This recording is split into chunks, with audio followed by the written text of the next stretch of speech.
तो आपने डिसाइड किया एक गेमिंग पीसी बिल्ड करने के लिए, लेकिन अब आपको ये पार्ट्स, ये बड़े बड़े फैंसी नेम, ये राइजन क्या है, ये आरटीएक्स क्या है, ये सब समझ में नहीं आ रहा है। बिल्कुल उसी पर्पस के लिए, नूब्स के लिए मैंने ये वीडियो बनाई है। By the end of this video you will know exactly what those parts are and what they do in a gaming PC. क्या आपका बजट है और कैसे गेम्स आप खेलना चाहते हो, ये कमेंट में जरूर बताना।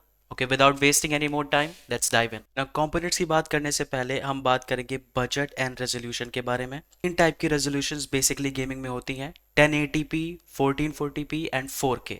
उसके अलावा भी कुछ रेजोल्यूशंस होती हैं, बट ट्रेडिशनली यही तीन है। बजट और रेजोल्यूशन को मैंने एक साथ रखा है क्योंकि ये एक दूसरे पे काफ़ी हद तक डिपेंड करती हैं। आपको रेजोल्यूशन कैसा चाहिए, इस पे आपका बजट डिपेंड कर सकता है। आपका बजट क्या है, इस पे हो सकता है ये डिपेंड करे कि आप कौन से रेजोल्यूशन की गेमिंग कर सकते हो। 1080p गेमिंग के लिए बजट रफली 40,000 से 60-65,000 तक होगा।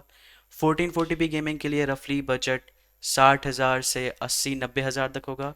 और उसके ऊपर you can gate 4K gaming. अब ऑब्वियसली इसमें मुझे लगता है बताने की ज़रूरत नहीं है, 1080p बेसिक रेजोल्यूशन है, स्टिल इट्स गोटेड। ज़्यादातर लोग इसी पे गेमिंग करते हैं।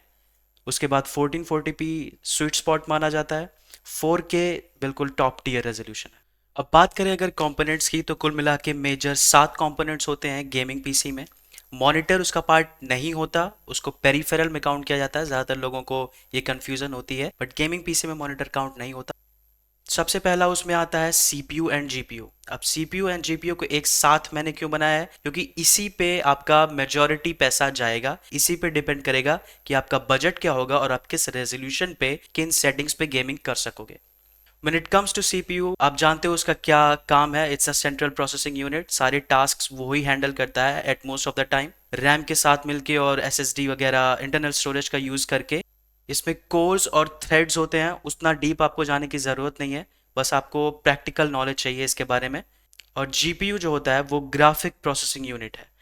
नाउ छोटे मोटे कंप्यूटर्स के लिए या छोटे मोटे टास्क के लिए जो इंटीग्रेटेड जीपीयू अक्सर होता है सीपीयूज में ही, वो काफ़ी होता है। बट हाई लेवल गेमिंग के लिए या high level editing and rendering के लिए आपको डेडिकेटेड जीपीयू चाहिए ही चाहिए।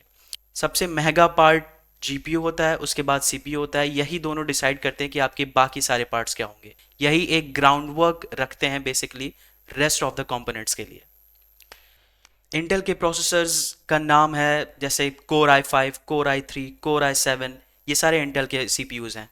राइजन करके जो सीपीयूज आते हैं वो एएमडी के सीपीयूज हैं।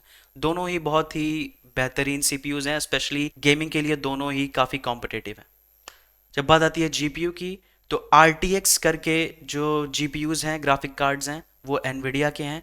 जो RX करके आते हैं वो AMD के हैं। फॉर एग्जांपल RTX 4060 जो कि ग्राफिक कार्ड मैं यूज़ कर रहा हूँ, ये एंट्री लेवल 1440p मेनली एक 1080p कार्ड है। AMD की बात करें, एक एग्जांपल RX 6600, ये प्रॉपर 1080p गेमिंग के लिए अच्छा है।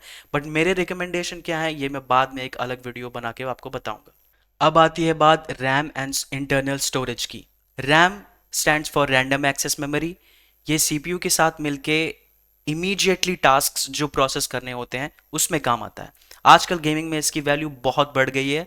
जो नए गेम्स हैं स्पेशली हाई रेजोल्यूशन पे, ज़्यादा से ज़्यादा रैम्स, बहुत बहुत ज़्यादा रैम्स कंज्यूम करने लगे हैं। रैम को लेके हो सकता है आपने सुना हो डुअल चैनल्स के बारे में। ये डुअल चैनल क्या होता है, बेसिकली अगर आप 16 GB रैम अपने गेमिंग पीसी में लगा रहे हो, तो 8-8 GB के दो स्टिक्स लोगे जो कि एक ही बॉक्स में आएंगे और वो डुअल चैनल होंगे।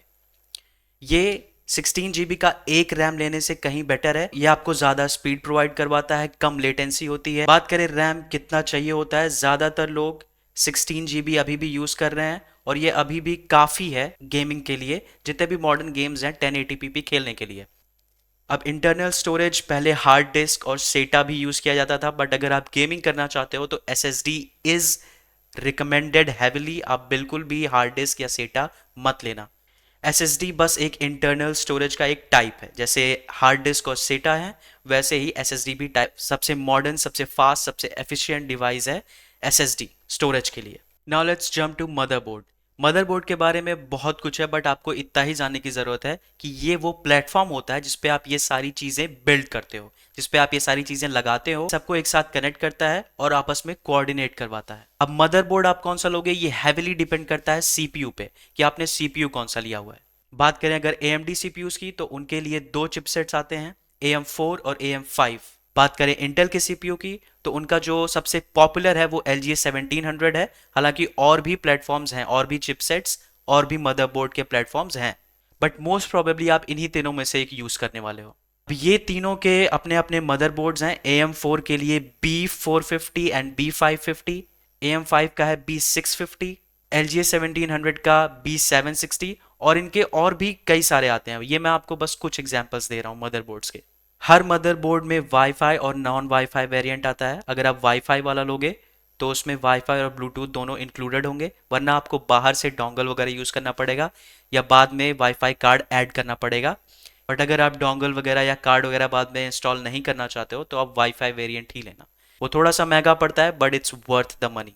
अब आ जाते हैं PSU या पावर सप्लाई यूनिट पे।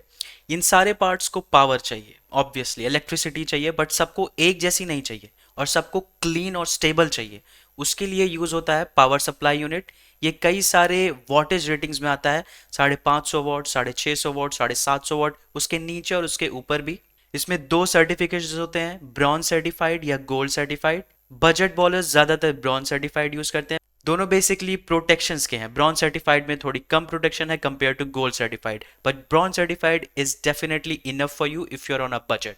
इनके भी कई सारे पॉपुलर ब्रांड्स हैं जैसे कॉर्सेयर, डीप कूल या MSI। इनमें से अगर आप बजट पे हो तो आपको ब्रांड ज़्यादा मैटर नहीं करता, आपको मैटर ये करता है कि आपके कंपोनेंट्स को, आपके पीसी को कितनी पावर चाहिए, और ब्रॉन्ज सर्टिफाइड कम से कम होना ही चाहिए। अब आ जाते हैं अपने लास्ट कंपोनेंट पे जो होता है कैबिनेट, या जिसको केस भी बोलते हैं। ये आर्ग्यूबली सबसे सस्ता पार्ट होगा आपके पीसी का। एंट्री लेवल कैबिनेट्स 2,500 से 3,000 में आ जाते हैं and they provide good enough air flow, and this goes all the way up to 15 to 20 to 25,000 depending on the air flow and aesthetics. But अगर आप बजट पे हो तो ऑब्वियसली एस्थेटिक्स पे आपको कॉम्प्रोमाइज करना ही पड़ेगा। Air flow is much more important. यहाँ खत्म होती है हमारी गेमिंग पीसी कंपोनेंट्स की लिस्ट। अब थोड़ी सी बात कर लेते हैं पेरिफेरल्स पे। जो मेन पेरिफेरल होता है गेमिंग पीसी में या एक नॉर्मल पीसी में, वो होता है मॉनिटर। मॉनिटर के दो फीचर्स हैं जो आपको देखने हैं खरीदते वक्त, एक है रेजोल्यूशन और दूसरा है रिफ्रेश रेट। रिफ्रेश रेट मतलब आपका मॉनिटर कितना मैक्सिमम FPS आउटपुट दे सकता है। FPS मतलब फ्रेम्स पर सेकेंड, हो सकता है आपको पता हो या आप इसके बारे में थोड़ा सा पढ़ लेना। जितना ज़्यादा FPS होगा उतना स्मूथ गेमिंग होगी, बट ये आपके मॉनिटर पे ही डिपेंड नहीं करता, ये मेनली आपके GPU और थोड़ा बहुत CPU पे डिपेंड करता है। मॉनिटर का जो रिफ्रेश रेट होगा वो मैक्सिमम FPS जो आपका मॉनिटर डिलीवर कर पाएगा वो आपको बताएगा। और रही बात रेजोल्यूशन की, तो वो तो आप जानते ही हो। तीन टाइप के रेजोल्यूशंस होते हैं, 1080p, 1440p, 4K, हमने पहले ही बात कर रखी है। रही बात रिफ्रेश रेट्स की, तो 120 हर्ट्ज, 144 हर्ट्ज, 165 हर्ट्ज, 180 हर्ट्ज और उसके ऊपर भी कुछ आते हैं। प्रैक्टिकली ज्यादातर लोगों के लिए 145 hertz would be enough, unless कि आप बहुत ही हाई लेवल कॉम्पिटिटिव गेमिंग कर रहे हो and you need every FPS you can get. अब एक detailed video on a meta build, meta 1080p build, meta 1440p build या मेरा खुद का पीसी सेटअप मैं बनाऊंगा आगे। To watch those videos just like and subscribe, and also congratulations on your first build.